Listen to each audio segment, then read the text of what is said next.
Welcome back, college football fans, to the Touchdown Black and Gold vlog, the channel created by the college football fan for the college football fan, the channel where we examine, discuss, celebrate, and honor all things college football across the entire college football landscape. I'm your usual host, Blair Parks.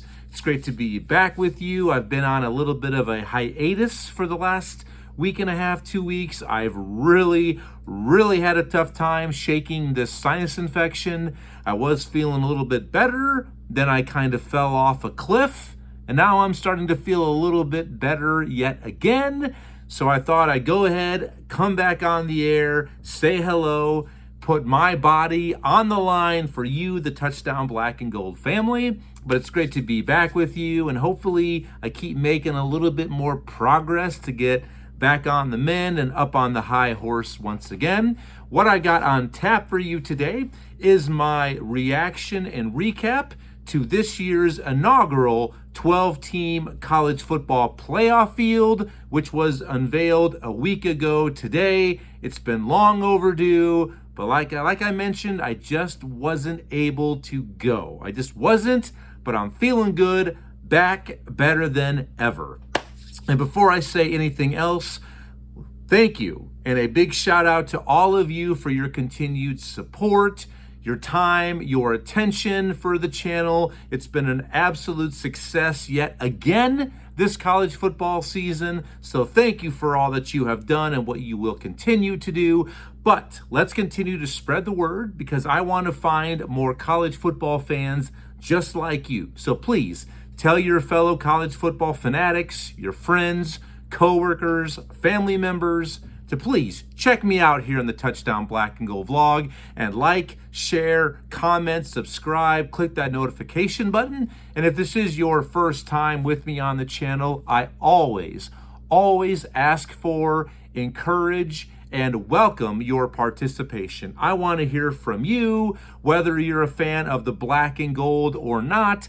Please get involved, exercise your college football voice, your right, get involved, comment below, let me know what you think about any of my hot takes, my opinions that I present and state today. Can't wait to hear from you, because after all, you are the one who drive these episodes, and what an absolute pleasure it has been and will continue to be for me, your common, average Joe college football fan, to share my love and passion of all things college football with you on the weekly. So please get involved, comment, like, share, rate, subscribe. Can't wait to hear from you. All right, so my review and recap of the 12 teams who made the inaugural 12-team playoff field. I'm going to go ahead and start off with just my initial comments to what I saw be unveiled a week ago, just like you all did in real time. Congratulations, fans, committee members, because this year, the committee, you got it absolutely right. That is it. That's my belief, that I believe the 12 best and most deserving teams, we saw their names unveiled and they got it absolutely right. They did. All right. And that's one thing I really want you to remember, the second part of what I just stated. Most deserving. Yes. Do we want the best teams available to face off? We want good on good, which, hey, we're going to have that over the next few weeks. While this playoff field matches up, while some advance, while others fall out, we're going to have good on good. But you also have to have the most deserving, because more often than not, they kind of go hand in hand. The best with the most deserving, okay? Now, I'm happy, all right? I celebrated. I mean, the only time I really raised my voice last week, because I had no voice whatsoever last Sunday, is when I saw SMU did get in over some of the other potentials to take that last minute spot. And those potentials, it came down to Alabama, Ole Miss, and South Carolina. All right. Now, going into conference championship weekend, I told you here on the air and to a lot of folks out and about in public, my friends, my coworkers, that, hey, If Clemson happens to defeat SMU, then I think all of those potential SEC teams are in trouble. They're going to be left out. If it's chalk, if there aren't any major upsets, if SMU takes care of Clemson, wins the ACC, then I think you're going to see Alabama get in. It's that simple, okay?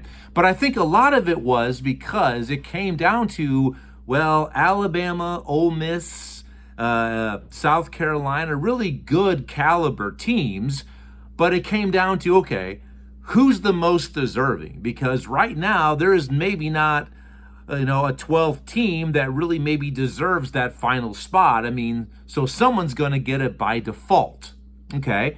And that's really what the problem was, okay?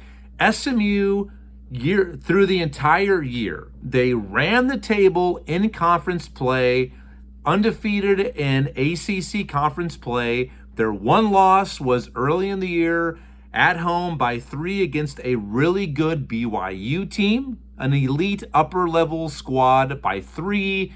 In the ACC title game, they proved their worth. I mean, they got down big early, fought back, and then that miraculous walk-off field goal by Clemson. What a finish. SMU absolutely deserved to be in the playoff field. They did, and they are, all right? And all of you Alabama fans, I get it. You've heard it all week. I know this has already been beaten to death. I get it. But yes, you had a great record against the top 25. Were you worthy via your wins and your resume? Absolutely, when it came down to that.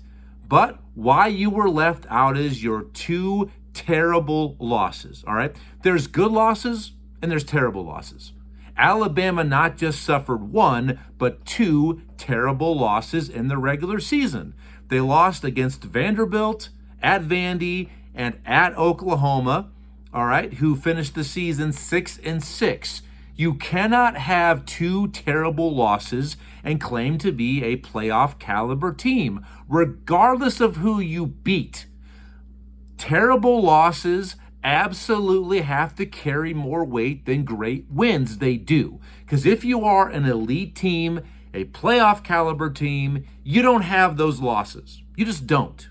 And at Oklahoma, they didn't even get into the end zone. They ended up, finishing with a field goal. And then at Vanderbilt, who, yes, Alabama fans have been saying this all week. This isn't a terrible Vanderbilt team. You're right. This is not Vanderbilt of old, but still getting to 6 wins, that's a huge lead for Vanderbilt. And they lost at Vanderbilt as the number 1 ranked team.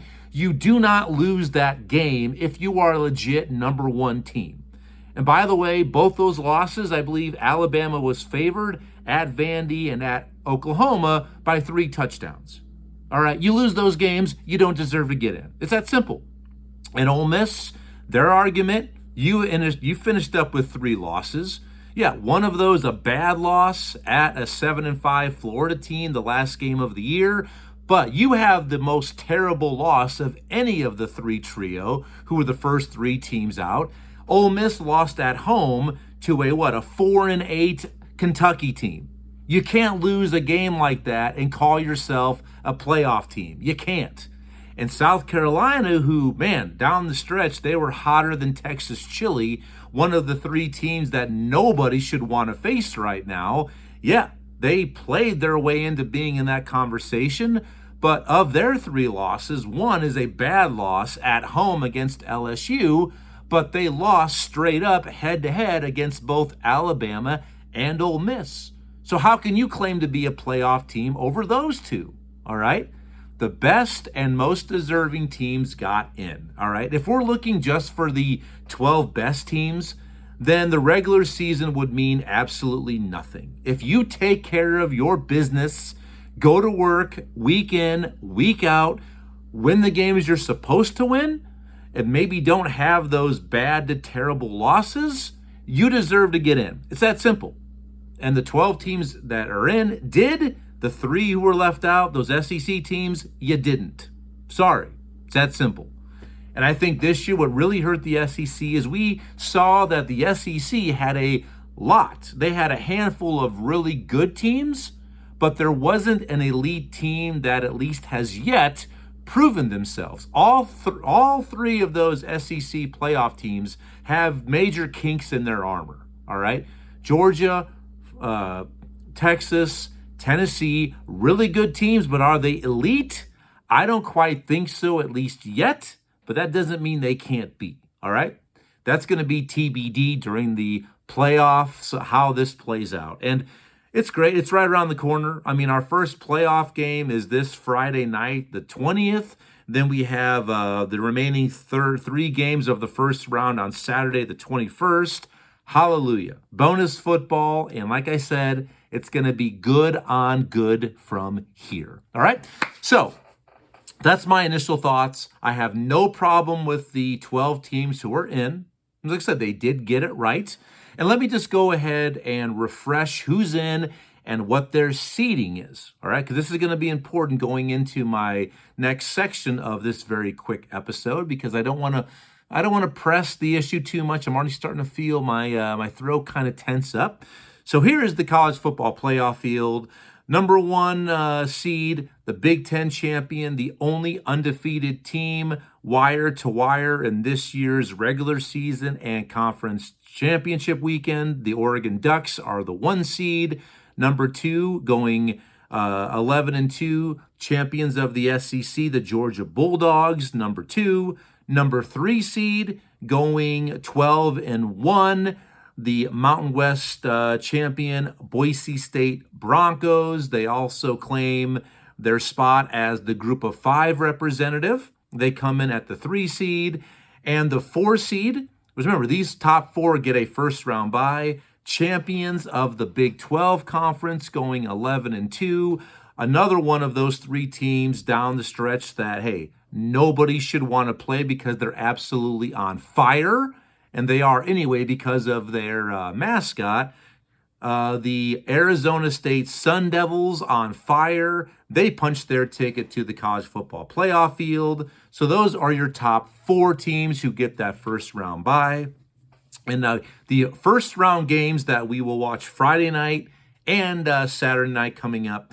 The 5th seed, we have the Texas Longhorns. At large from the SEC will host the 12 seed ACC champion Clemson Tigers down in Austin.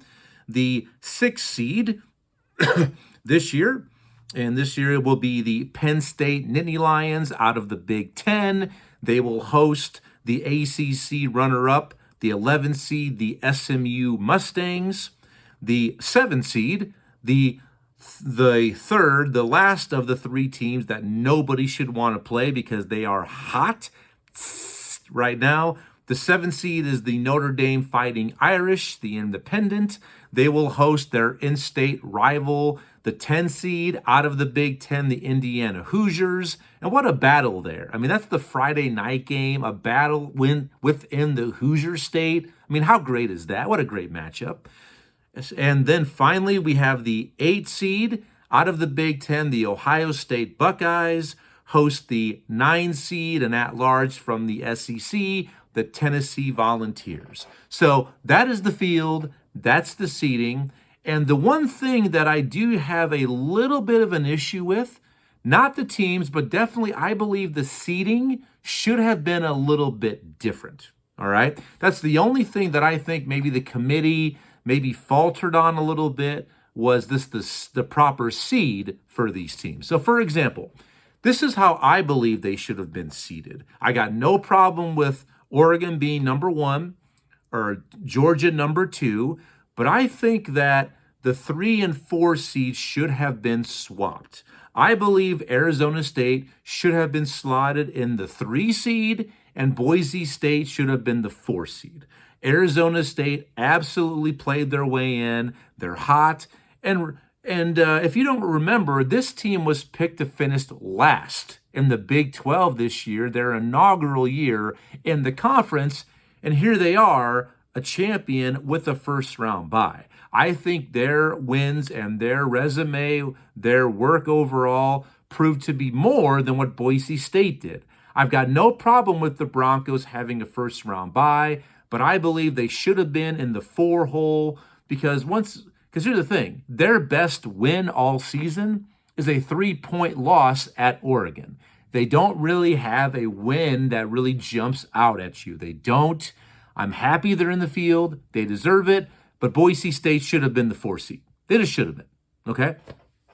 Now, other than that, it came down to this, that SMU absolutely was the last team in. Okay? Clemson, with their upset in the ACC title game, punched their ticket. All right? So I think SMU, deserving to be in the field, they should have been the 12 seed. I think they should be the 12 seed opening up on the road at number 5, Texas. And I would have had Clemson switch being the 11 seed opening up on the road at Penn State. So just very, very minimal suggestions. I mean, that's my job, though, to nitpick. All right. I'm like you, I'm a fan. And as a fan, we always deserve and we always want more. So I think the seeding could have been a little bit different. All right. And some people even say, and I've heard some people say, Ohio State should have been the 7 seed and maybe Notre Dame be the 8 seed. I get that, but Ohio State, if they would have just taken care of their arch rival to the north in this year's edition of The Game, they probably would be either the 5 or the 6 seed. Notre Dame, yes, has that one loss overall in a very, very terrible loss at home against NIU, the Northern Illinois Huskies, but you can't punish them that much. You just can't. That's why I'm okay with them being in the 7 hole instead of Ohio State. I just am. All right. And Ohio State definitely has better wins against Penn State and Indiana, but I'm okay with Ohio State being number 8. I think that's where they should be slotted. All right. So that's it. My little gripe is just basically the seeding, but the teams, I'm happy and congrats for that. And if you are a team, if this is one of your teams of fandom and you're tuning in, congratulations. I'm uber excited for you. Perhaps in the near future, us Hawkeye fans, we can see Iowa's name being unveiled on Selection Sunday. Well, but we'll have to, one can only dream, right? All right, so the last thing I want to go ahead and say is I will be back later this week with my first round preview and picks episode, but I thought it'd be fun, is I wanted to go ahead and separate these 12 teams into what I believe are my 3 tiers, okay? So we have 4 teams per each tier. I have my Cinderellas, I have my competitors, and then I have my contenders, all right? So it's pretty obvious that the Cinderellas would be the teams that, hey, nobody believed they would be here, or, hey, they're able or capable of getting there, but they're long shots. So these are the 4 teams that'll be playing with house money, so to speak. The second tier, the competitors, these are the teams that I think are kind of the next level teams that, hey, I definitely think they have it in them to make a run, a deep run to the title game, winning and hoisting the Natty title. I think these are the 4 teams that can, but they're going to be more of the longer shots. And then my upper tier is the 4 teams that are my national title contenders, the 4 favorites that I believe will have the best chance of winning the hardware and hoisting the trophy when it's all said and done, when that smoke clears and that confetti flies. All right, so let's go ahead and get into my bottom tier, my Cinderellas in this year's college football playoff, the Boise State Broncos, the Indiana Hoosiers, the SMU Mustangs, and I'm going to go with the Arizona State Sun Devils. So 4 teams that absolutely deserve to be there. They've got some work to do, but hey, them being there is just so surprising. So they have absolutely no pressure on them whatsoever. So they can be dangerous. All right.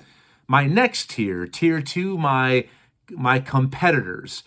These 4 teams kind of were maybe expected to get into this year's playoff field, definitely have what it takes to make that run to the national championship game. Let me go and unveil those to you right now. In this second tier, my competitors, I have the Clemson Tigers because they do have that national championship, that winning pedigree there. I mean, Dabo Swinney has won multiple titles there in Clemson, South Carolina. I also have the Penn State Nittany Lions. I mean, this team may be one of the most balanced rosters and teams in the entire nation, and most everyone did expect them to be in this position preseason. Next, my third team in this tier is the Tennessee Volunteers. I mean, their defense is stout. Dylan Sampson, I want to talk to Sampson. Their running back, absolute stud. He's a load to handle, a load to tackle and bring to the ground. And Nico Lamaviola, their young quarterback, is only improving more and more each day. So they're definitely in that second tier, a team that could make a lot of noise. And my fourth team, and this is maybe going to rub some fans the wrong way, but hey, I'm making my statement and I'm going to stand by it. My fourth team in that second tier, the competitors, I'm putting the Texas Longhorns, all right? Because I still don't know how good their offense is. They've been so inconsistent the majority of this season. I mean, Quinn Ewers looks like he's bipolar out there, all right? Arch Manning looks very good against lower competition. I mean, he looks to be way more mobile and fleet of foot, but how good is he against frontline competition? Their defense, absolutely studly. To me, I think they are the most physical, athletic, best defense in the nation. Texas is going to be tough to match up with because of that defense, but it comes down to, will the real Texas offense please stand up? Where are they? All right. So that leaves my final four teams in my top tier, my national championship contenders. I've got the Ohio State Buckeyes. I've got the Notre Dame Fighting Irish, and then also the Oregon Ducks and the Georgia Bulldogs. And for those reasons, I mean, Georgia recently has won back-to-back titles. Kirby Smart and his roster, a lot like Dabo Swinney at Clemson. They have a winning culture. They know who they are. They've been there before, and they could still bring it together. Notre Dame, I mean, a team that nobody wants to face right now. I mean, they play championship-level defense, championship-level rushing attack. They can get downhill and run at you, over you, and through you. And Riley Leonard, their quarterback, proven winner. I don't want to use the term game manager, but that's not really a negative term. It's not. The guy makes very few mistakes and just doesn't put his team in a bad spot. He knows how to win. He knows who he is. He also knows who he's not. Ohio State, I mean, they're $20 million roster that they spent. I mean, they have the talent, all right? There's no doubt. Top to bottom, they are the most talented team, but can they bring it together? And where are they mentally? All of these rumors, people calling for Ryan Day's job, where are they mentally? I mean, to me, their own worst enemy is themselves. I mean, if they don't find themselves playing for the national championship, it's really because they did not put themselves there themselves, all right? And Oregon, I mean, hands down, has been the best, most consistent team all year. They are number one, undefeated, the only team once again this season to go undefeated. And plus, I have my personal reasons. Preseason in my Crystal Ball Bowl Predictions episode, I did pick Oregon to win the national championship, and I'm sticking by my statement at that time. I think they are the best team. So those are my four contenders, my four competitors, and my four Cinderella teams. All right, but that's it. Good stuff. It's been about 24 minutes. I'm starting to feel a little bit run down here. This is the most talking I've done consistently in weeks. I mean, I have done a good amount of raising my voice and yelling because it's basketball season, and I'm the head coach of my son's 7th grade school team. So that's definitely not been helping me recover either. But this is good stuff. It's great to be back with you. I'm so looking forward to the playoffs, and I will be back later this week probably on a Wednesday or a Thursday, and I will have my opening round college football playoff preview and picks episodes, so be looking out for me then. Until then, please like, share, comment. I can't wait to hear from you. Let's just keep it adult-like. Click that notification button, subscribe, share, rate. Thank you for all you do, all of my fellow college football brothers and sisters. What a great year it's been. But we're not over yet. So we got plenty of football left. I've got some really fun, good episodes coming up in the next coming weeks. Next week, I'll probably do my Iowa Hawkeye year-in review episode for all of you fans who bleed black and gold like myself. A lot of fun stuff coming up. So still, you're not through with me yet. I'm just not going to go away, all right? So until later this week, enjoy the rest of your weekend. Thank you for all you do for the channel. Peace, prosperity, take care of yourselves. Enjoy your work week, your school week, and I'll see you all very soon on the Touchdown Black and Gold vlog. Go Hawks. Bye-bye.